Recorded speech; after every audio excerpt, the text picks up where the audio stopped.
बकिया video देखने से पहले वीडियो को लाइक करें, राहम टीवी चैनल को सब्सक्राइब करें और बेल आइकन पर क्लिक करें। शुक्रिया।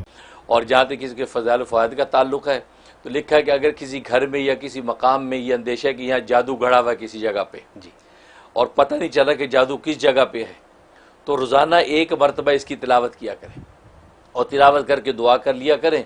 तो अल्लाह तबारक व तआला जो है वो किसी भी तरीके से ख्वाब में, बेदारी में, कोई ऐसे कराइन के ज़रिए से इत्तला कर देंगे कि फ़लाँ जगह पर जादू गड़ा हुआ है।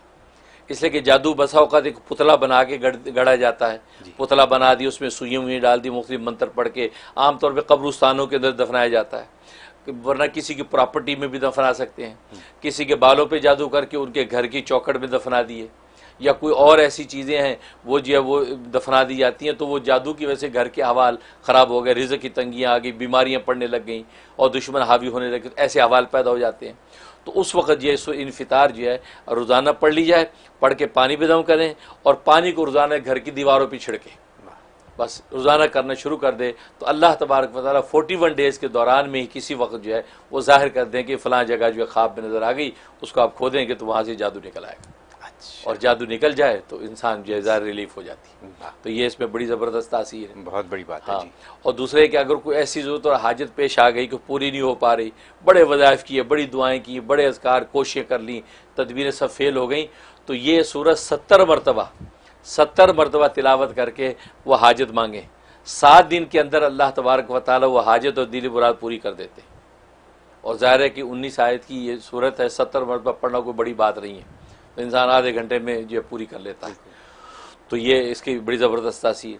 और तीसरा इसका जो है वो बेहतरीन फ़ायदा ये है कि अगर कोई कैदी, बेगुनाह कैदी कैद कर दिया गया, या ख़ुद इंसान को अंदेशा है कि यार ये मुकदमा जो मैं लड़ रहा हूँ, अगर मैं मुकदमा हार गया तो मेरे लिए कैद का ख़तरा है, तो 70 मरतबा को ख़त्म करे, रोज़ाना 70 मरतबा पढ़े, तो फरमाया कि 11 दिन अभी पूरे नहीं होंगे कि उससे पहले ही बाइज़्ज़त बरी हो जाएगा। सुभान अल्लाह, वाह वाह। और अगर कैदी कैद में है वो रोज़ाना इसकी तिलावत शुरू कर दे, रोज़ाना एक मरतबा भले पढ़ ले, और अगर वहाँ पर कैद में तो फुर्सत ही फुर्सत है तो वहाँ 70 मरतबा रोज़ पढ़ ले, तो फरमाया कि अल्लाह तबारक व तआला 11 दिन के अंदर ही बाइज़्ज़त उसको बरी कर देते हैं।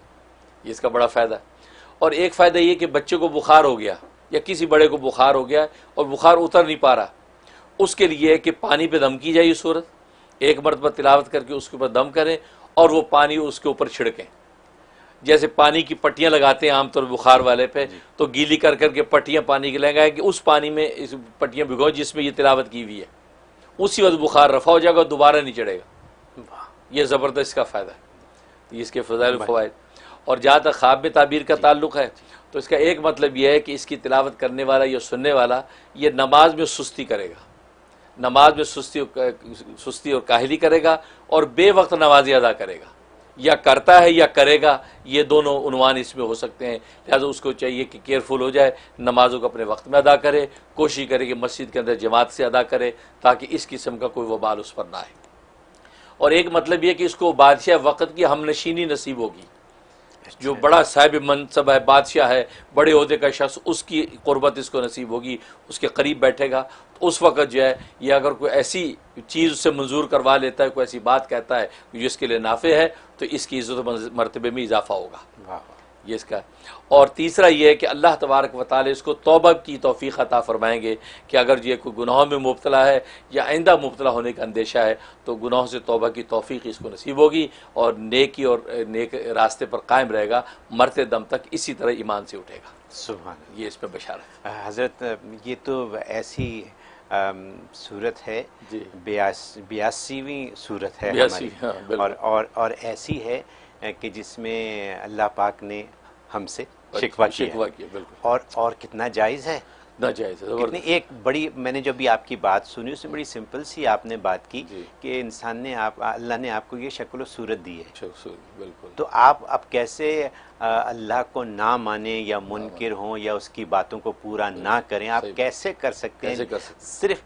सिर्फ 30 सेकंड के लिए आप यही सोच रहे हैं हकीकत है वाकई कि ये किसने दिया हमें चेहरा, सूरत, आँखें, मुकम्मल, जैसे आपने बयान किया, पूरा मुकम्मल जिस्म हमारा।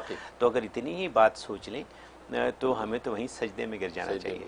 सही बात। ये तो ये मतलब ये मेरा ख्याल ये है कि मुसलमानों को, जो मैं भी आपसे जो मैंने सीखा है अभी वो ये कि मुसलमानों को इस सूरत को हिफ्ज़ करना चाहिए और इसके मतलब समझने चाहिए और इसके हिसाब से अपनी ज़िंदगी गुजारें तो नाफरमानी का सवाल पैदा नहीं होगा। बिल्कुल बिल्कुल, ये मेरी बात समझ में आई है। इसका मुराकबा करें कि अल्लाह ने वाकई यार ये हम अपने आपको सजाना शुरू करते हैं तो फ़ानी सजा सकते हैं। एक दफ़ा मेकअप किया, सज के बाद में मेकअप धुल गया, अल्लाह ने ऐसा बना सजा के किया कि जनाब फॉरएवर। ये कितनी बड़ी बात है, ये अल्लाह की इनात तो बगैर मांगे अता किया। इसलिए अल्लाह ने या अय्युहल इंसान कह के पुकारा, यानी मुसलमान भी नहीं कहा, या अय्युहल इंसान, काफिर है, मोमिन है, कोई भी जालिम है, तुम सब देखो, ये वो हकीकत है जो मैंने सबको दी है भाई, तुम गौर करो, इसलिए शिकवा बनता है। सुभान अल्लाह, बहुत खूबसूरत बात आपने की, बहुत मेरे दिल को लगी। मुझे यकीन है कि हमारे देखने वालों को सबके दिल को लगी हो, क्योंकि इसमें बहुत बड़ा सबक है हमारे लिए।